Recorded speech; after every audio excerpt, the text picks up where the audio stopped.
Alright, what's up, familia? Welcome inside the Big Rig. Hope you guys are doing good. Keeping between the lines, got your load secure. Man, it's starting to get a little bit warm, you know, so it spans out for the extra noise. The truck's running, it's okay. I'm on a break, got the AC rolling. Okay, so just want to talk a little bit about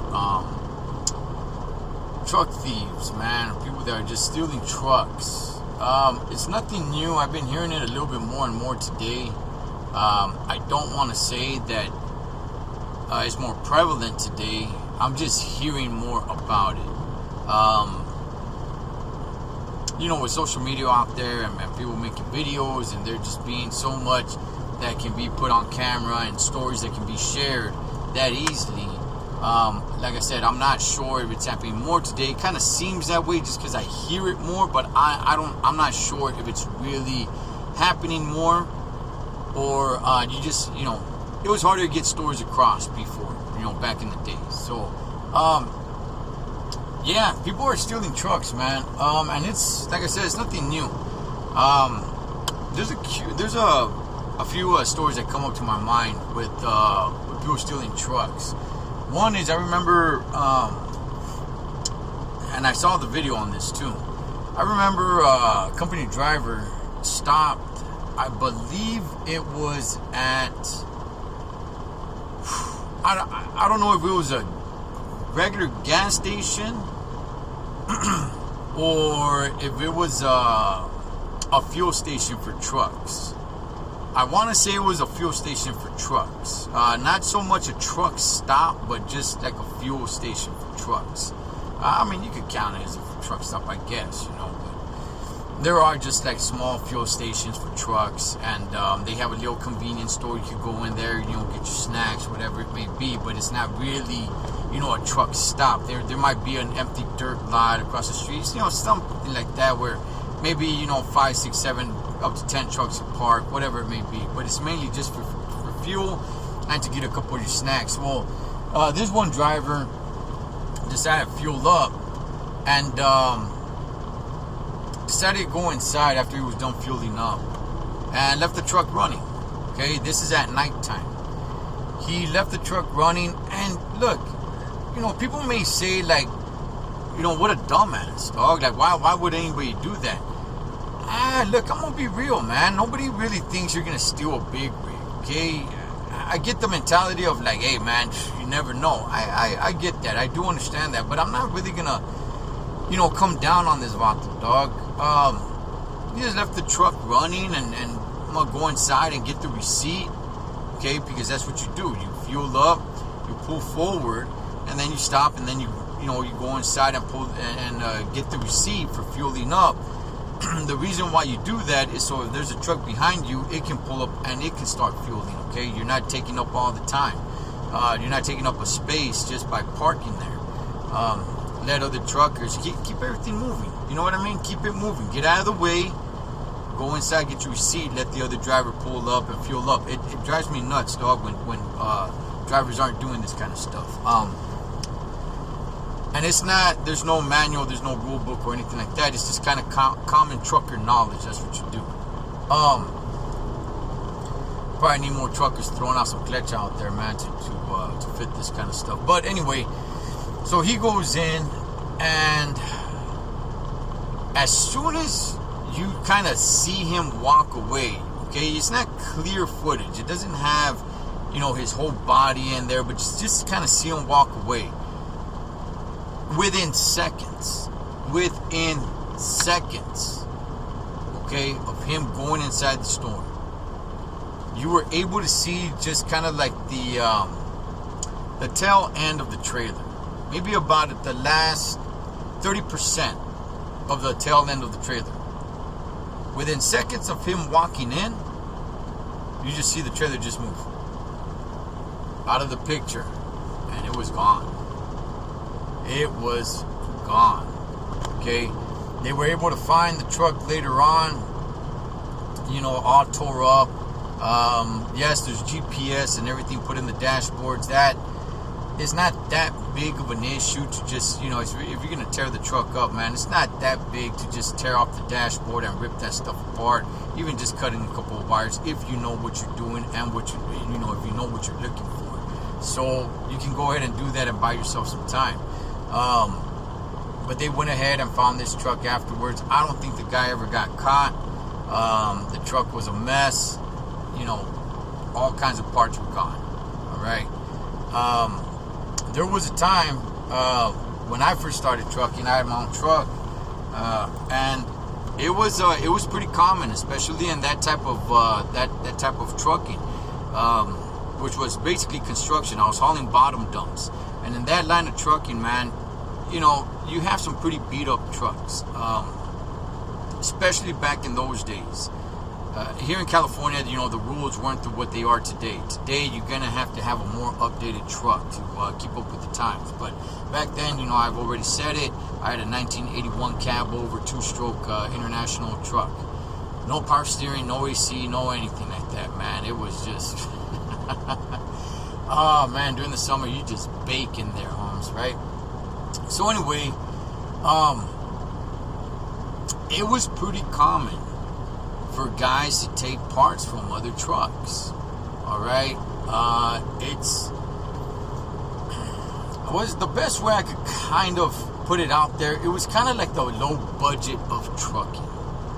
Okay, you're making you're a trucker, you're making some feria and all like that, man. But it can be a cutthroat business. All right, and there can be people that are looking for parts. They don't want to spend a lot of money.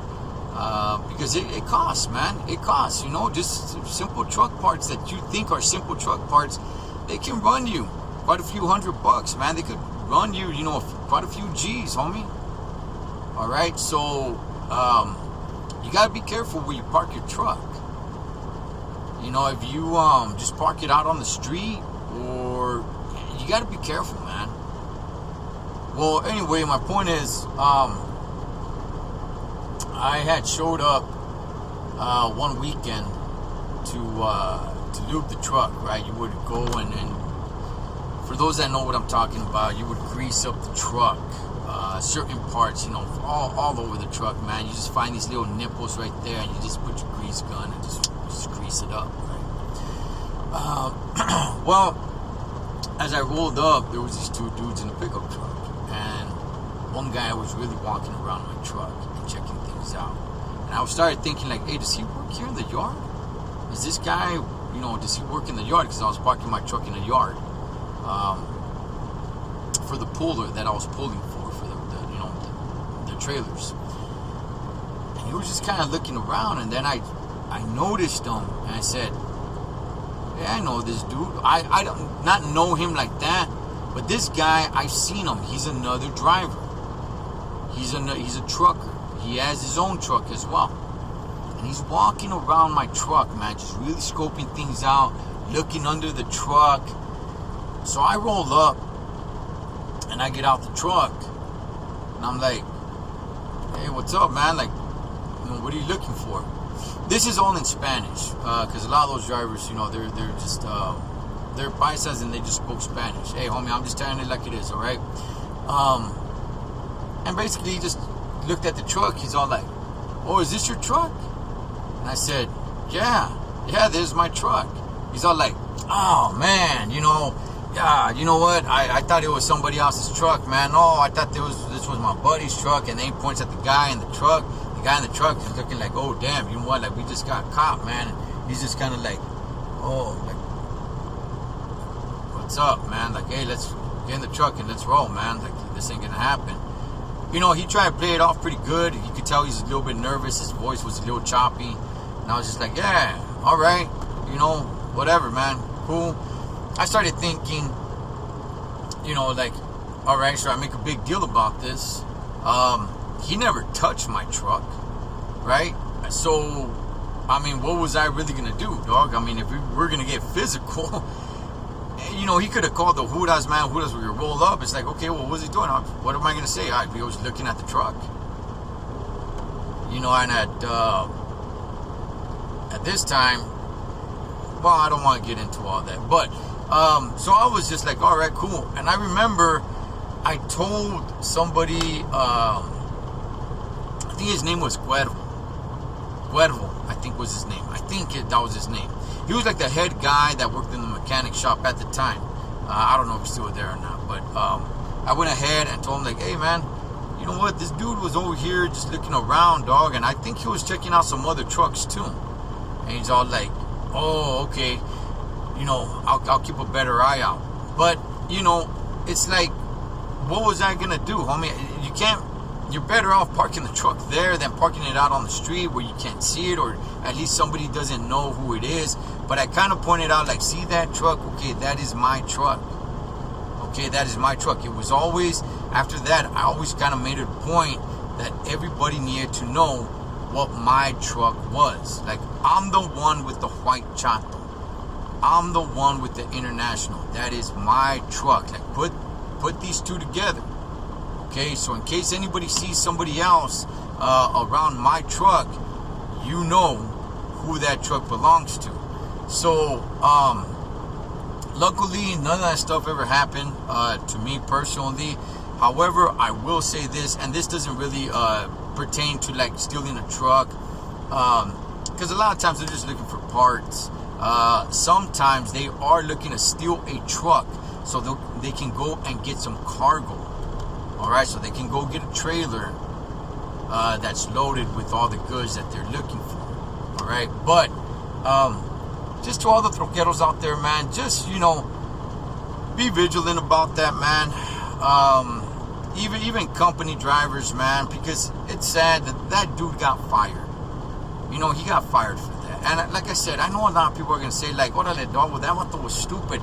You know, that stuff happens, man. You're at a truck stop. It's like, okay, cool. You know what? It's hot outside. I'm blowing the AC. I'm going to close the door. Ain't nobody going to steal the truck, Holmes. You know, that's just kind of the mentality, but you can never really be too careful. There it is, as that saying, right? But I do want to say this, okay? One of the bigger things, all right, than stealing trucks, and always has been the bigger issue, was stealing diesel. That did happen to me when I was on the road one time. I was in Meridian, Mississippi, okay? I don't know if I said this before, but I'll go ahead and say it now. I used to love driving through the state of Mississippi. Beautiful, man. I've never been to the southern part of Mississippi, but the northern part of Mississippi, I really like driving through Mississippi, man. I used to go back and forth from Southern Cali to Georgia, and I always enjoyed driving through Mississippi, man. Just the way they took care of their state. You know, the grass was really green. I didn't really see trash anywhere. Didn't really see any tagging. It was just, I just used to love driving through Mississippi. But there was a time that I did stay at a hotel. You know, you gotta every now and then stay at a hotel, man. You won't be sleeping in the truck the entire time, right? And there was a nice big lot, which some hotels do have big open lots for just trucks to just park there. So that's where I went ahead and parked. I came out the next morning, boom, dog, the tank's no diesel in it. That was just that. I saw a big stain on the ground where they spilled some, where they were able to, when they were trying to take some diesel. Okay, that has always been a big issue. Today there's some locks, but they'll go ahead, they'll go under the tank. There's a few things that you can do so they won't steal your diesel today. Back then that was an older truck, and you know, I didn't have that stuff on there. They didn't have that stuff on there. That was a company truck. So I just basically just called the company and said, hey, Holmes, you know what? They jacked the diesel. Luckily, there was enough diesel in there where I could just drive a few miles and go to a Love's fuel station and fuel up there. So, yeah, with newer stuff today, newer caps and all that stuff, it's a little bit more difficult, but it still is an issue. So I just want to go ahead and touch on that. A couple of people were saying, like, hey, man, are there a lot of trucks being stolen? From what I hear, yes, but I do want to go ahead and say I think it's just social media, because this stuff has been going on for a long time. It's just getting stories out there is a little bit easier today than it was before. But I have heard quite a few times of, hey, man, this truck got stolen, or just parts, man. Just parts. You know, I showed up to a yard one time, and they had stolen 16 tires and rims, the whole wheels from the trailers. They even left the cat right there under, holding the axles up. They busted through the gate. This was a long, this was a long job, Holmes. If you're gonna steal 16 wheels, the tires and rims off of the trailers. Okay, that's loud and that's time consuming. And to move those wheels, you're gonna need more than one vehicle, unless you had, a big U-Haul truck or something like that. That's ballsy, man. They knew there was no security there. I was always kind of under the assumption. I never really went out, it wasn't my job to do anything, but I just kind of thought to myself, this is an inside job. This was an inside job. To know that there is nobody at the yard over the weekend, not even one security guard. This was an inside job. Okay, somebody knew. And this is many years ago. That building, nobody's even in there anymore. So, I'm not spilling any beans here. But that was many years ago. But I always thought that had to be an inside job, man. How is somebody just going to look at just trailers and just think, you know what, let me go ahead and make all this noise, with the big impact guns taking all the wheels out and getting a big truck in there, or multiple pickup trucks, whatever it may be. It was definitely an inside job, man. So all this stuff goes on in the trucking industry. Just be vigilant about it, man, and keep the roots out there. As always, live your life like you're on the road. Be aware of your surroundings, and always keep a safe distance. Blood makes you live, but loyalty makes you live. Until next time, this is the Total Trucker. Over and out.